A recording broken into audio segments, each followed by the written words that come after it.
Welcome back to my channel. আশা করি সবাই ভালো আছো।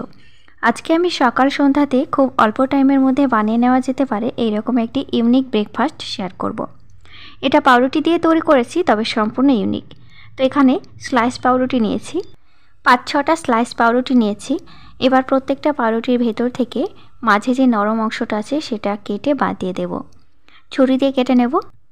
এই নাস্তাগুলো তৈরি করা ভীষণ সহজ, খুব অল্প টাইমের মধ্যে যেমন তৈরি হয়ে যায়, ভীষণ হেলদি, খেলে পেটেও ভরে। বাচ্চা থেকে বড় সকলেই ভীষণ পছন্দ করবে, আর বাচ্চা থেকে বড় সকলেই টিফিন হিসাবে কিন্তু এটা খুব সুন্দরভাবে রাখা যাবে। তো সবকটা পাউরুটির এই মাঝের অংশটা কেটে বাদ দিয়ে দিয়েছি। তো চলো এবার একটি ব্যাটার তৈরি করব। তো ব্যাটারের জন্য এখানে কিছু সবজি নিতে হবে, যেমন টমেটোটা কুচি করে নিয়েছি, গাজরটা অলরেডি গ্রেট করে নিয়েছি, এখানে মূলা নিয়েছি, আর অন্যান্য সবজি নিয়েছি, পেঁয়াজ কুচি নিয়েছি। তোমরা যে কোনো ধরনের সবজি এখানে অ্যাড করতে পারো। একটি মাঝারি সাইজের পাত্র নিয়েছি, পাত্রে 2টো ডিম ফাটিয়ে নিলাম। এই পর্যায়ে তোমরা 2-3টে ডিমও ব্যবহার করতে পারো, তাতে কোনো অসুবিধা নেই। তো এখানে 2টো ডিম দিয়েই আমি নাস্তাগুলো তৈরি করছি। কুচিয়ে রাখা সবজিগুলো 1 বাটি করে দিয়ে দেব। এখানে 1 বাটির পরিমাপে এখানে 1 কাপ হবে। তো এখানে আমি আমার পছন্দ মতো সবজি ব্যবহার করেছি, তোমরা সেটাই করে নেবে। এখানে বেশিরভাগ সবজি বলতে তোমরা এখানে বিনসটা ব্যবহার করতে পারো, বা বিট ব্যবহার করতে পারো, বা ক্যাপসিকামটা ব্যবহার করতে পারো, বাঁধাকপিও ব্যবহার করা যাবে। তো এখানে সবকটা সবজি দেওয়ার পরে হালকা পরিমাণে একটু লবণ দেব, আর জিরা গুঁড়ো, ধনিয়া গুঁড়ো দেব, আর গোলমরিচের গুঁড়ো দেব। এখানে লঙ্কা ব্যবহার করব না। ঝাল খেতে চাইলে লঙ্কাটা অবশ্যই ব্যবহার করবে, তবে আমি খুব একটা ঝাল তৈরি করব না। গোলমরিচের গুঁড়াতে ঝাল একটু থাকে। 1 চিমটে চাট মশলা দেব, আর 1 চিমটে দেব লাল লঙ্কার গুঁড়া। লাল লঙ্কার গুঁড়াটা অপশনাল, তোমরা এখানে কাঁচা লঙ্কাটা ব্যবহার করতে পারো। এবার একটি চামচ দিয়ে নাড়াচাড়া করে খুব ভালো করে ফেটিয়ে নেব। এর ভিতরে যেহেতু ডিম দেওয়া আছে, তো খুব ভালো করে একটু ফেটিয়ে নিতে হবে। আর ফেটানোর পরে একটু পরে তোমরা দেখতে পাবে সবজিগুলো কিন্তু অনেকটা নরম হয়ে গেছে। খুব হেলদি নাস্তা, আর খেতে ভীষণ ভালো লাগে।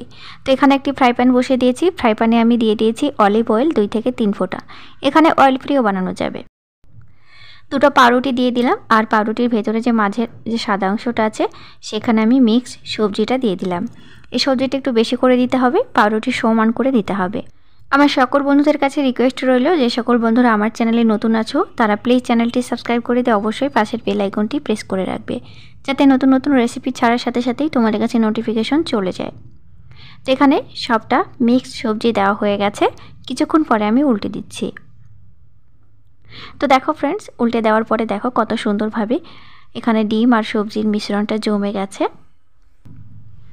তোমরা প্রয়োজনে এখানে 1টি করে ভাজতে পারো, তাতে কোনো অসুবিধা নেই। যদি তোমাদের ফ্রাই প্যান একটু বড় হয়ে যায় তাহলে অবশ্যই 2-3টে করেও ভাজা যাবে।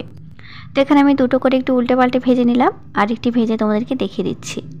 প্রথমে একটি পাউরুটি দিলাম, তারপর আমি ডিমের গোলাতে যে সবজিটা গুলে রেখেছিলাম সেটা দিয়ে দিলাম। খুদে বাচ্চা বা হালকা খিদের জন্য কিন্তু এই নাস্তাটি একদম পারফেক্ট হবে। আশা করি তোমাদের ভালো লেগেছে। তো দেখো ফ্রেন্ডস, উল্টে পাল্টে ভেজে নিয়েছি, এবার আমি উঠিয়ে নিচ্ছি। এটা গরম গরম অবশ্যই পরিবেশন করবে পছন্দ মতো সস বা চাটনির সঙ্গে, খেতে কিন্তু ভীষণ ভালো হবে। তো ফ্রেন্ডস, আজকের রেসিপি আমার কেমন হয়েছে অবশ্যই আমাকে কমেন্ট করে জানাবে, আর ভালো লেগে থাকলে চ্যানেলটি সাবস্ক্রাইব করে দিয়ে পাশের বেল আইকনটি প্রেস করে দেবে, আর ছোট্ট করে একটি লাইক করে দেবে।